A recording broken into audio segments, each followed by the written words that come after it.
that I remember that 5 months after he declared the band un-Islamic. Turn off his mic. Turn off his mic. No, Sohail, 5 months after he declared the band un-Islamic, the same He was man, watching a dance performance. the same man was enjoying music inside a houseboat. On your screen, on your screen today, on your screen today, I'm putting out the hypocrisy of these people. We give them more credit than they deserve. They should be locked up and the keys thrown away because they are an immoral police. They are self-serving hypocrites who are essentially traitors and non-nationalists. This is their being. They become relevant through all the maniacal lunacy. You are going way beyond the line. Come on, Sohail Seth. What are you talking? What are you talking? Don't use those harsh words. This shows that you really don't know anything about Kashmir. One second. Why so much insecurity about music? Why so much insecurity about music? Why so much insecurity about music? Come on, there is no insecurity. Why so much insecurity about music? There is no insecurity about music. Of course, they have reflected a great insecurity about music. Kashmir is the ultimate land of the craftsmen. Kashmir is the ultimate land of talented people. There is nobody. So I'm asking you this. I'm asking you this. But you have. I'm asking you, Shabnam Lone. I'm asking you, Shabnam Lone, if you take my question. Take my question, Shabnam Lone, and I'll get the rebut from Meenakshi Lekhi. These separatists, okay, these pro-Pakistan separatists, the separatists who are on the payrolls of Pakistan, the ISI-backed Hafiz Saeed loving separatists, okay, these anti-national separatists, these people, right, they say the international events, and I'm quoting, international events held in a disputed territory interfere with its status. I don't know why you're always reminded of Hafiz Saeed. No. You didn't answer. You didn't answer my question. What do they say? What do they say? Why are you always reminded? 1 minute. You see. I'll tell. No, one second. Why are you always reminded of Hafiz Saeed? Because I think it is shameful. Has the power and the might. Kindly go and catch him. Lone, don't raise your voice. Mr. Lone, because it is shameful, regrettable, anti-national, cowardly, and ridiculous that a person who goes on a Indian passport to Pakistan should be having talks with a terrorist. Do you think talks with a terrorist are fashionable? Do you think it's fashionable to talk to terrorists? And do you think people who talk to terrorists who have a right to tell me what kind of music I should be listening to? Do you think people who talk with terrorists and killers have a right to tell me what kind of music I should be listening to?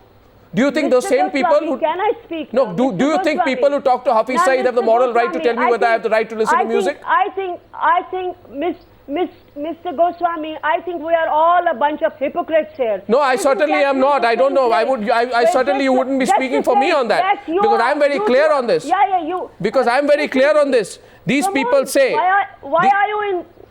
These people are saying... No, I'll quote... hear good things about you. No, I say you are a hypocrite. Shabnam Lone... I say, Arnab... Shabnam Lone, it's not about me. It's not about me. You know what these people are saying? These people are saying, and I quote, any sort. No, Shabnam Lone, listen to me.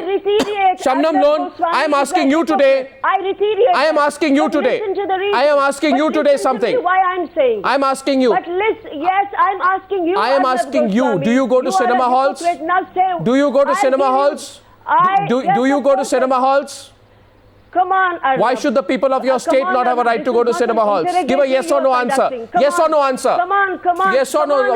What's come on about it? What is come on about it? When you are sitting in Delhi, I am not a hypocrite, ma'am, but you could be if you don't answer my question directly. Shabnam Lone, I'm asking you directly. I am asking you directly, Shabnam Lone.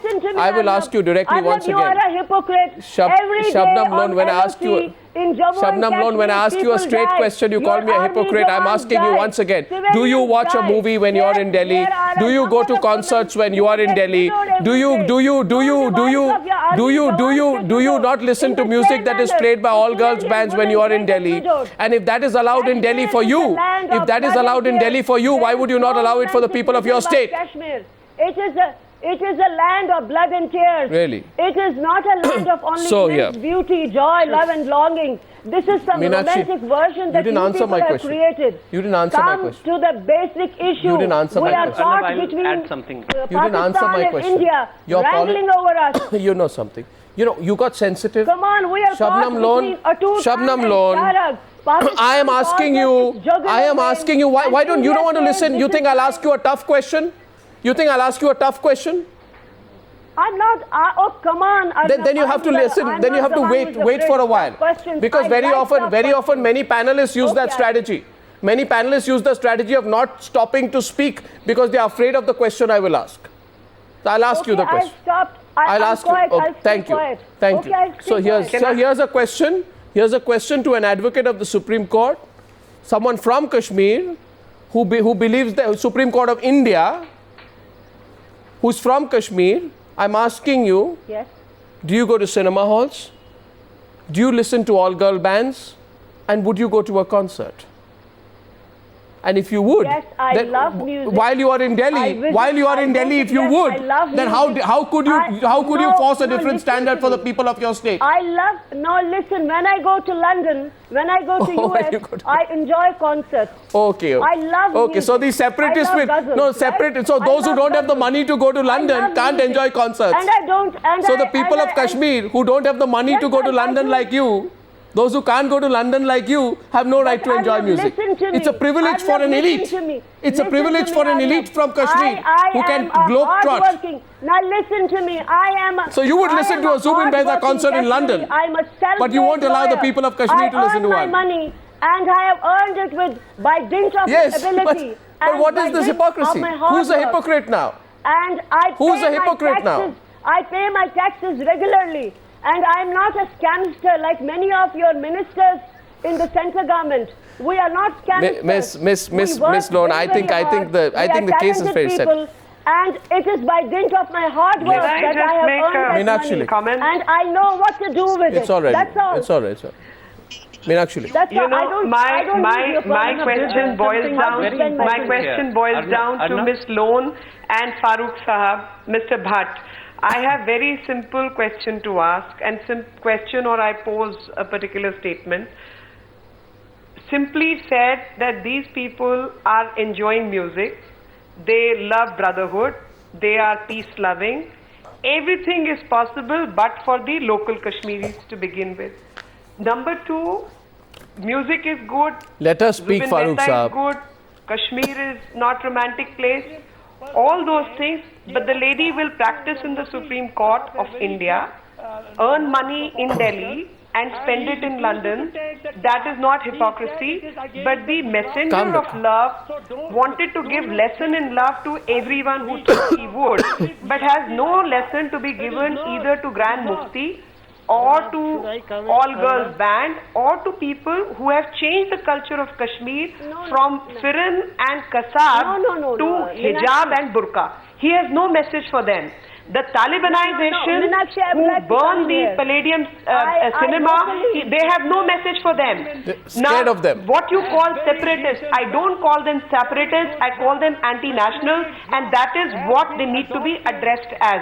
Let's not give them the space or place or any honor, because that is not what they deserve. So why you are making our dress also a part of the politics? Who politicized it? Who politicized it? I'll tell you what these separatists politicized it. I would like to answer you. No, these separatists. You know, the Firan and Kasab is the original dress of Jammu and Kashmir. It is not burqa and hijab. And Talibanization is happening, and these messengers of love are keeping quiet on that. So much for love, and so much for liberty, so much for culture. Okay, I have 1 minute left on the debate. Of love to everyone in the world. I'd like to say something. One sec. Can I go to Mr. Sopori once? If the reservation... To Mr. Sopori once. To Mr. Sopori. 5,000 years before the history. Mr. Farooq, the musician on the panel, Mr. Sopori gets a chance to speak. Palladium Cinema Hall. Mr. Sopori. Yeah, one thing which I want to put on record, and something which everybody should know. Number one, if the reservation is that, anything which is totally Sufi music or totally devotional, that is acceptable in a place like Kashmir. Let me put this very clear to everyone, that classical music, Western classical music, or the choral music, or the orchestration, it's not something which is coming as something new to Kashmir. you know, it has already been experimented and very successfully implemented also by my father even before I was born. You know, so it's something which Kashmiris always loved. They love the music of the world, but the only thing is that we have to allow this, you know, such a function to happen. Yes, and we can't be in such kind of a world and you saying know, that one set of people don't like this, so it can't happen. I put this question, who politicized this, before I wrap up. The separatists say any sort of international activity, whether it's political, diplomatic, cultural or sport, will have an adverse effect on the disputed nature of Jammu and Kashmir. They are wrong. A, because Jammu and Kashmir is not a disputed area.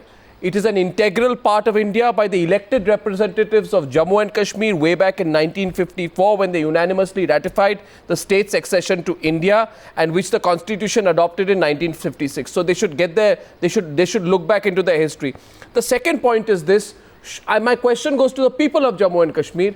Would the people of Jammu and Kashmir fall prey in the hands of those who are running a cottage industry of alienation, fear and support to terrorism? The choice is for the people of Jammu and Kashmir.